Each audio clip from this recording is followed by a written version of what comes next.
Welcome back to the table, friends. I'm your humble host, Gray DMs, and with me as always is Owen. Hello. Owen, I can ask a deep and personal question to you. Yes, Gray. Please ask. Is there anything you want more in your heart of hearts than a 50-foot robot? Yes, a 75-foot robot. 75-foot robot. Well, it's got to be 30 meters specifically. Yes, yes. There's a big overlap in the Venn diagram of TTRPG, nerd kind of culture. Yeah. And yeah. Anime and all the different ways in which big robots can enter your heart. Be it through weapon, fist. or just catchy song. Yes, catchy song. Or a good catchphrase. Yes. Just shining finger. Or just the best theme music ever known to man as they assemble.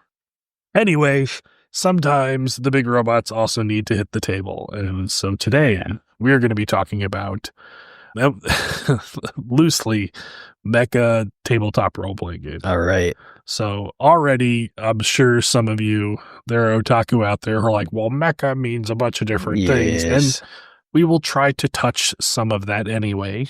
And some of these you'll probably be screaming at us trying to have us mention, and we won't mention, but like it'll... Hey, put it in the comments. It'll get there, yeah. So let's dive right in, everybody.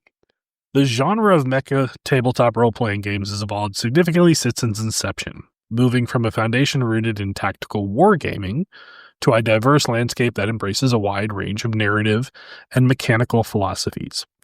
So we're going to talk about this evolution, categorizing games based on their design principles and primary influences.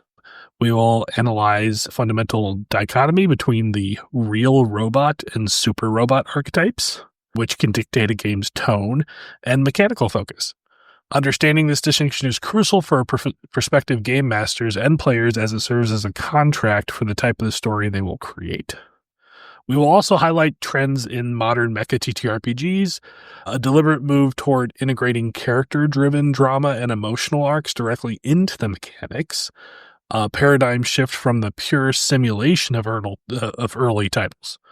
This is exemplified by games that prioritize the relationship between a pilot and their machine, recognizing that the most compelling mecha narratives are about the fragile human at the controls, not just the giant robot itself. Ultimately, the selection of an appropriate mecha TTRPG depends on the group's desired experience, whether it's a highly detailed military simulation, a story-focused psychological drama, or a high fantasy adventure. We're basically going to try to give you a framework of making that choice with detailed case studies and actionable recommendations across the board. Let's go over a brief history of mecha TTRPGs. Okay. So the history of mecha TTRPGs is inextricably linked to the emergence of miniature war games, which pretty much all TTRPGs are. Yeah. The earliest games in the genre were often designed as extensions of existing tactical battle systems, carrying over a preference for detailed, simulation-focused mechanics. A prime example of this is a Mech Warrior, a set of role-playing rules published in 1986 by the FASA Corporation, which was explicitly intended to be used with its popular mecha wargame Battletech. Yes. The foundational relationship meant that early player experiences were heavily centered on the logistical and tactical challenges of operating a giant war machine, from managing heat and ammunition to tracking granular damage. A parallel but distinct path was forged by Mekton. Released in 1984, it was the first anime-inspired TTRPG available in North America. While its initial design was closer to a war game, later editions such as Mekton 2 and Mekton Zeta placed a greater emphasis on narrative, mirroring the growing popularity of anime and Western culture. The historical progression illustrates how the design of mecha games has a direct relationship with the broader TTRPG design philosophy. The initial reliance on wargame engines meant that the focus was on simulating combat. However, with the rise of narrative-first systems like Forged in the Dark and Powered by the Apocalypse, designers gained new tools to emulate the character drama and emotional arcs that define mecha anime. This evolution represents a shift from the question, how do I simulate this giant robot fight, to how do I use a giant robot fight to explore character relationships and the psychological toll of war? As we've all asked ourselves. I mean, isn't that the question that keeps you up at night? Yes, all the time. Okay, so let's talk about these two core archetypes in the topic of mecha. So the foundational concept in mecha media that directly influences TTRPG design is the division between real robots and super robots. This dichotomy provides a crucial lens for understanding the genre's different tones and mechanical approaches. So what is a real robot? This archetype, popularized by series like Mobile Suit Gundam and Armored Trooper VOTOMS, Votoms? Have you heard of that? No. Treats mechs as military vehicles. They're often mass-produced, and their effectiveness is tied to the tactical maneuvers, resource management, and strategic positioning. TTRPGs that emulate this style, such as BattleTech and its RPG counterpart MechWarrior, are characterized by detailed rules for combat and granular damage checks. This tone is typically one of military science fiction, focusing on the struggle of soldiers and the politics of war. Whoa. Super Robot. This archetype, epitomized by shows like Mazinger Z and Voltron, features mechs that are unique, often magical or mythological, and possess of larger-than-life abilities. The pilots are typically chosen ones who unleash powerful named attacks. TTRPGs in this category, such as Mekton Zeta, are designed to simulate animation, not reality. Their rule set prioritizes cinematic flair and dramatic action over realistic simulation. I mean, we all need some. We need that. We need the, and I'll be the head and, all that stuff. There are two wolves in you.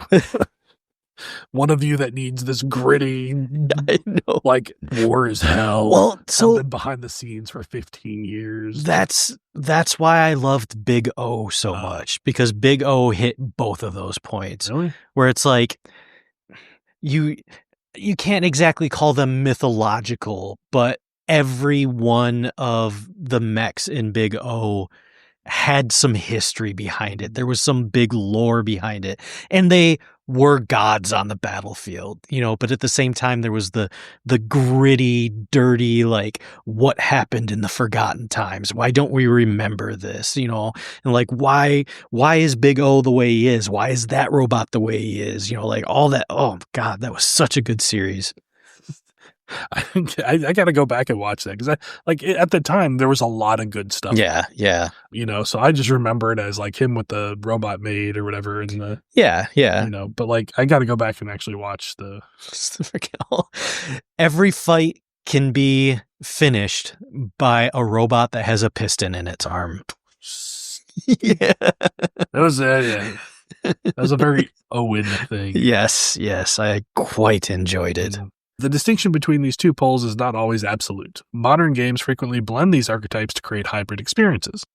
Aether Nexus, for instance, combines mechs with high fantasy and magic, situating it firmly in the super robot category, with its focus on aetheric knights and artificial armor. Similarly, Lancer features a granular tactical combat system that aligns with the real robot archetype, yet its deep customization allows for fantastical, cinematic builds that feel more at home in the super robot narrative.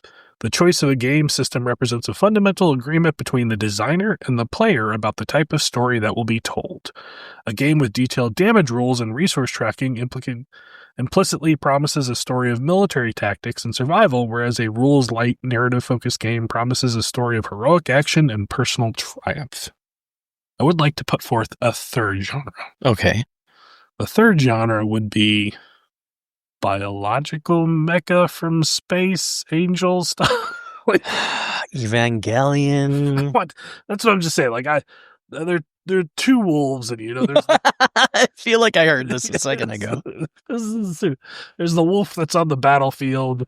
That's like, me and my company have been holding this ridge for 5 days, and we need support. And then there's like the other wolf that's sitting there going like, oh man, like our teams and the power of bonds form together, and they both get eaten by the existential dread of the third wolf that is just like, my mother's in the machine and my dad hates me and I must stop God from being advent in this world. Well, there's Japanese voiced opera music happening in the background in the sky. Why have the rivers turned red? Cut to like, is it the fingers and the shiny glasses. The shiny glasses, yep. The third wolf always wins. Third wolf always wins. That's right. So, okay, let's look at some actual games here before we descend into madness. We need to coin that. The third wolf always wins. Third wolf always wins. Yeah. So let's talk about Lancer. Have you heard of Lancer? I've not heard of Lancer. Okay, we have it on the shelf. So do we? Okay. This is one I picked out specifically because eventually I want to insert it into our rotation. Lancer is a modern benchmark in the genre because it represents a compelling synthesis of tactical depth and cinematic flair. Its core mechanics utilize a D20 system for both out-of-mech skill checks and grid-based combat. The combat turn structure is a key design feature, with players and NPCs alternating activations. A side that loses all its units can be heavily penalized, as the other side may then take consecutive turns, emphasizing the importance of action economy and target prioritization. The game also incorporates a heat system, where pilots can push their mechs to perform powerful actions at the risk of overheating and taking damage. Stole that from Battletech. Yeah. The system's reputation is built on its robust and highly customizable mech design. Players progress through licensing levels, which grant access to new frames, weapons, and systems from various in-game manufacturers. A defining principle of the game is that mixed builds are pretty much always stronger, which encourages players to combine different licenses to create unique and powerful machines. This design philosophy represents a fascinating paradox. While the game's mechanics are grounded in a real robot-style military simulation, its customization system provides the express freedom of a super robot game. A player can build a horrible sword manticore or a long-range Tokugawa, creating a personalized hero unit that fits their unique vision. This blend of tactical granularity and creative expression is a primary reason for the game's widespread popularity. So, Mekton, the cinematic grandfather. As a historical touchstone, Mekton has a lasting impact on the Mecha TTRPG genre. Mekton Zeta's most recent edition used the D10-based interlock system. The game's design explicitly aims for a cinematic feel, with rules that allowed for high drama, fast-paced action. It encourages players and GMs to prioritize style over reality, fully embracing the flamboyant and over-the-top nature of anime combat. Heck yeah. Mekton Zeta is celebrated for its most comprehensive mecha construction system ever designed. Oh my god. This fetishistic in its level of detail toolkit allows for the creation of virtually any vehicle. All right, hold on. I just gotta. Give me a second. Hey, we're checking this game out. Sorry, Gray. We're checking this game out. The toolkit allows for the creation of virtually any vehicle, from a simple handgun to a massive kaiju. Man, so, okay, we don't have this one yet, right? This is probably one we need to pick up. Okay, we're going to pick this one up. This level of granular detail offers unparalleled versatility, enabling GMs and players to emulate a vast array of mecha properties and subgenres. However, this strength is also the system's most significant barrier to entry. I could imagine. The detailed construction rules can be a labyrinthine and hopelessly overcomplicated barrier for new players. This highly complex, high-reward model contrasts the modern trend of streamlined games and explains why newer systems have gained traction despite its legacy status as the reference game. The design prioritizes granular control and genre emulation over the expensive accessibility. I mean, I get it.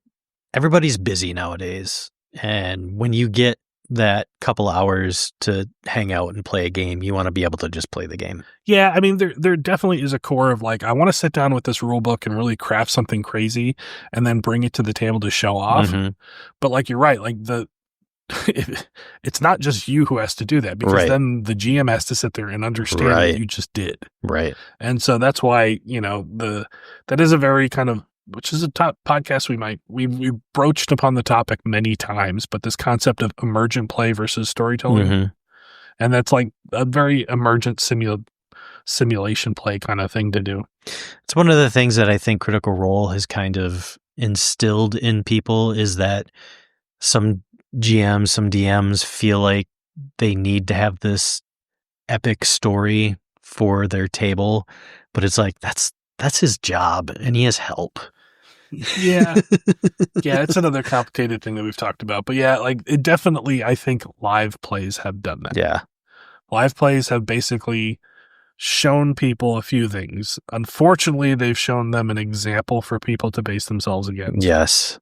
But they've also instituted like ideas that this is what to expect when you play a game. And that's not always the best thing. Right. Speaking of games that Owen might specifically want to play. Oh, no. Salvage Union is a post-apocalyptic survival game. It's got salvage in the name. It's right on the front of the label. So Salvage Union is a post-apocalyptic mecha TTRPG built around a core gameplay loop of scavenging and survival. It's like they know me.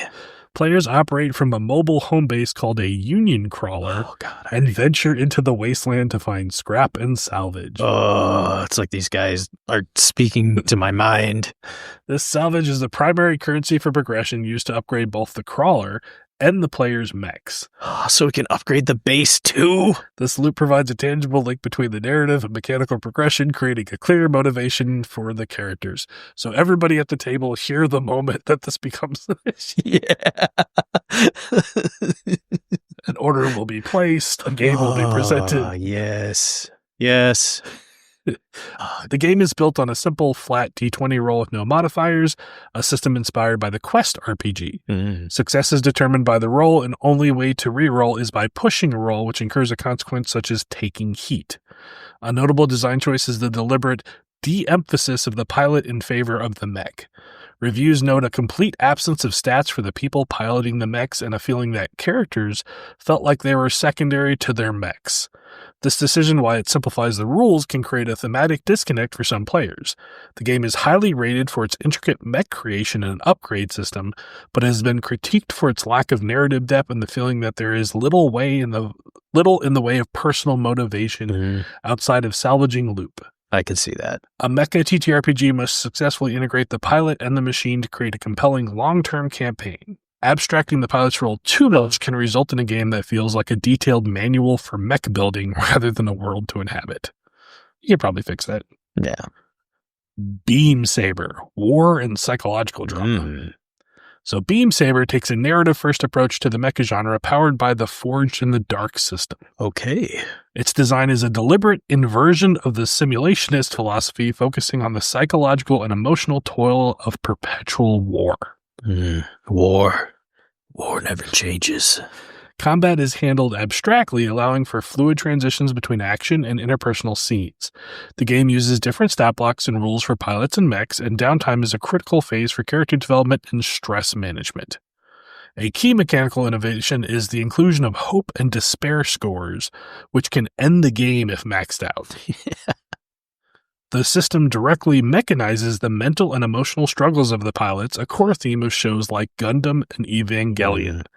The game's focus on drives, quirks, and collaborative squad sheets fosters a group dynamic that is important as the individual pilot. This approach provides a compelling alternative to traditional mecha games, prioritizing personal drama and camaraderie over tactical maneuvering. That'd be kind of interesting. So in Xenogears, in the first arc, like the first disc kind of thing, there's that whole thing where there's obviously Ellie, but there's also the squad she usually goes with. Not the elements, but the guys that. And it was always that'd be kind of interesting to just play a squad of guys like that, where you're following around the important person. Yeah, you're obviously everybody at the table is their own hero. Right. I'm the 5 dudes. Who so you're playing the 5 dudes. Yeah, I gotcha. That'd be kind of cool. Like one person is I'm the 5 dudes who I'm Alpha Squad Bravo, whatever. That'd be cool. I mean, you got to go. One's named Biggs, one's named Wedge. I mean, different IP, but you have to do it. Yeah. Aether Nexus, Fantasy, Magic, and Mecha. So Aether Nexus represents a unique convergence of genres, blending mecha with high fantasy and magic. Inspired by anime such as The Vision of Escaflowne, the game presents a world of etheric knights clad in artifact armor, battling monstrous entities. The system is powered by the Mecha Hack, a streamlined version of the Black Hack, and uses a simple D20 rolling under resolution mechanic. The rules-light approach is designed for quick, theatrical gameplay and the theater of the mind combat, allowing the dramatic and magical elements of the setting to take center stage. The game's design acknowledges that the core appeal of the mecha genre, the transformation of an individual into a heroic figure through a machine, can be represented just as effectively through fantasy tropes as through science fiction ones. By using a minimalist system, the game removes the mechanical barriers that often separate the pilot from the mech, allowing the narrative of the knight to drive the action of the apparatus. This demonstrates a new direction for the genre, moving beyond the traditional sci-fi mode to explore mecha as a broader symbol of power and destiny. On one end, systems like Mekton and MechWarrior offer high granularity, focused on the detailed simulations of combat and machine design. On the other, games like Aether Nexus and Saber offer lower granularity, using rule-light engines to prioritize narrative and character drama. This is not a question of which system is better, but rather of design intent. A high granularity game provides the satisfaction of tactical mastery and detailed creation, appealing to players who enjoy complex puzzles. A low granularity system conversely provides the freedom of narrative flow and cinematic storytelling, appealing to those who favor improvisation and emotional investment. The primary decision for a GM is to determine where on the spectrum their group's preference lies. Just give me salvage. Yes. Just freaking want to salvage shit and make a robot. I want to go pick stuff up, stick it. Yeah, I want to pick something up, stick it to something else, hop in. Oh, God. So customization and player agency. The method of customization is a powerful tool for shaping player engagement and motivation. Mekton Zeta offers the Tinkerer the ultimate creative freedom with its fetishistic level of detail, but requires a significant time investment, has a steep learning curve. Lancer offers a more modern solution with its complexity problem with a license system, providing a structured path for players to gain new gear while encouraging them to mix and match for optimal builds. This approach obviously appeals to the strategist who enjoys optimizing a character build with a balanced framework. In Salvage Union, customization is directly tied to the core game loop of scavenging. So this design motivates the survivor by creating a tangible link in game actions and mechanical progression where every piece of scrap is found in the wasteland and has a direct impact on the character's survival and growth. So the Mecha TTRPG has matured into a rich and diverse field, offering a wide array of experiences to suit nearly every playstyle. The ideal game is not a single title, but the one that best aligns with the group's desired tone, level of complexity, and primary motivations. So if you haven't figured it out, for all you military strategists out there, you probably want to look at Lance, or maybe MechWarrior Destiny, which offers a rule-light option with a classic military-focused setting. For the cinematic storyteller, Mekton Zeta provides the ultimate creative tool for building any mecha from the ground up, ideally for groups who want to prioritize dramatic flair and high-concept action, while Saber is an excellent choice for those who want a more narrative-focused game that explores the psychological drama and emotional weight of mecha warfare. For the post-apocalyptic survivor, Salvage Union. Yes. Premier choice for campaigns centering on scavenging and progression, where the core loop of finding resources drives the entire narrative. For the high fantasy adventure, Aether Nexus and Armor Austere are highly recommended for groups that want to blend mecha with fantasy and magic, focusing on heroic narratives and theatrical combat over mechanical realism. So, yeah, you got a lot of different options. Okay, you hit me with some really good ones in there. So there's a list of stuff that we need to go check out. Yep. Yeah, there was also, I believe, a coworker once told us about Teenagers from Outer Space. I don't know if that, I'm getting this confused. There was apparently, because that is a old TTRPG. Okay. It's a famous one. It's like when you talk about stuff that tries to emulate anime, like there's also Besom and stuff like that. But there was one specifically that had a mechanic in it, which was based off like the Voltron Power Ranger stuff, which was that you had a system that you basically had to build up, and once it built up, then you did the finishing move that killed the guy. Gotcha. So it really didn't imagine so much about hit points as like building up the bonds between us to like, form Voltron, hit the button, for blazing sword now. It's a Megazord. I don't know how you would do Evangelion. No. How come every game everybody's crying at the end? Because it's suffering. That's all this is about, is suffering. Kids on bikes. Yeah, maybe. Because like you would just do all the kid stuff. Yeah. And then you would have to have this really weird symbolic kind of way just to be like, because I mean, Eva 1 there is no stat Yeah. for its strength. Right. Its strength variable. It's a 30-meter tall machine that can pick up a gun, or it can move the Earth into an orbit. Right. Like there's no. Well, you use that similar mechanic like you just mentioned. You have to build up to it. Yeah, just like the sheer terror of this part. Like, it's like the less your grasp on reality, the stronger it becomes. Well, it'd be really interesting. So Kids on the Bike, technically, we didn't really play it this way, but the way it's supposed to be played is you're supposed to have that 11 character. You're supposed to have that character who's basically shared by the party. Yeah. And is the one who basically feeds like that narrative. It'd be really crazy to play a game where you're like all Shinji's friends. And you had to basically get him in the mindset to get him into the... Yeah. And then it's like the whole thing of like, oh no, we have to go to the top of the school and film him because then we might be in danger and he might snap. And if he snaps, he'll go into berserker mode and kill the guy quicker. It's like you're all manipulating this poor child into like being a war machine, you know? That's pretty... I like that. I like that idea. There's a dark part inside. Yeah, like, there is really. That is pretty cool. It's like, how do I manipulate a child in a game? In Minecraft. No, not Minecraft. That had an added connotation to it. Yeah, it's not the crap that's going on in Roblox right now. Holy crap! All right, well, what? Just go off the rail.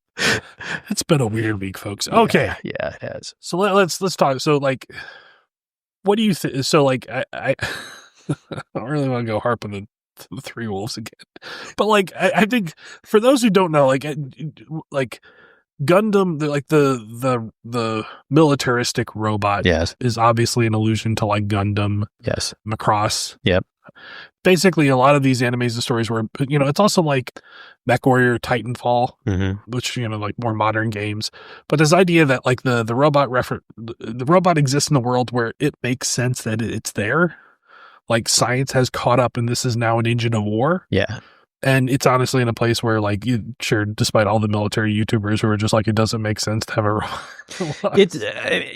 I mean, like when you look at Battletech, it does, because they're just like, no, our weapons became too powerful. Using them destroys entire planets. So we went to the system of using battle mechs in an organized form of war. So once the war is over and everybody's dead, the planet still remains viable. It just kind of makes sense. Because there was a period of time where they're just like warships. We just go send the warships to this planet and the warships just hit it with atomic weapons until there's nothing left. And it's just like, yeah, but now there's no factories. Now there's no buildings. All the plant life's dead. All the animals are dead. There's no flora. There's no fauna. There's nothing. Just salted. Basically. Yeah. Yeah. I guess I'm thinking of also like animes like Gundam MS-8. Okay, not familiar. You ever see that one? Mm-hmm. So there are so many Gundams out there. So this was during the age of Toonami and like that. They aired it, and it was basically where like Gundams were just the one faction's name. Gotcha. The Zoktu or the right. Yep. Which I'm probably, I can't remember, was the other one, like, and it basically followed like a unit. So you had like the 5 or 6 pilots, and then you had the entire staff crew that kept them running and stuff like that. Right. And they just ran into a bunch of stuff. And I think the main character was like brought into the unit, but didn't want to be part of the military. It was kind of like a greenhorn, you know? And so like he basically was going through his first introduction to war. And like the whole story could have taken place regarding fighter jets instead. In fact, Gray probably would have preferred that. No, I thought it was really cool. Although I played Ace Combat, which was basically the same story in fighter jets, which I do love. What's that series where it's the kids flying? Like the kid's dad gets taken prisoner, and like his buddy has to help. Eagle? Iron Eagle. Yeah, I was just like, you're an Iron Eagle guy, dude. Oh. Oh my God, when he puts after the one dude dies and he puts the tape in, and the dude's like, some stuff probably got to me, but I'm going to walk you through this because you can do it. It's like playing the music in the background. It's like, all you got to do is go. Yes. Sorry, that's my... I know it is. Salvaged.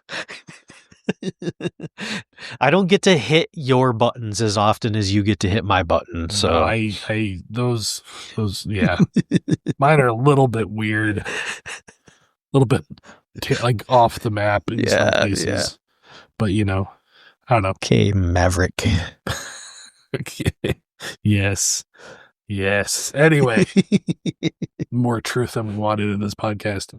Yeah. So big robots always seem fun. So yeah, no, I'm totally for it. Put them in your game. Yeah, and if you can add steampunk elements to it, even more in it, diesel punk, I'm there. That's what I like. I think the best way. I mean, are the talks that we have about making a TTRPG like directly are tied to this. And that was the reason I got Lancer, was because they're like parts of Lancer I wanted to take a look at and like put into this. But like I do think one of the best ways to do any type of like big robot thing, if you're not going to go with strictly a military campaign where everybody's playing like Mech Warrior or something like that, where it's really granular and you're kind of want to emulate like a war, is kind of the big like make the mech thing be the center of the entire party. Yeah. Where everybody's kind of doing stuff and then everybody gets to like have their part of like cheering the mech on in a big fight, so that it's an emotional catharsis for everybody. Be like, oh man, I tuned up that left sponsor just to make sure you could do this cool move. And I did this. What's the let's see, the anime where the kid becomes the evil.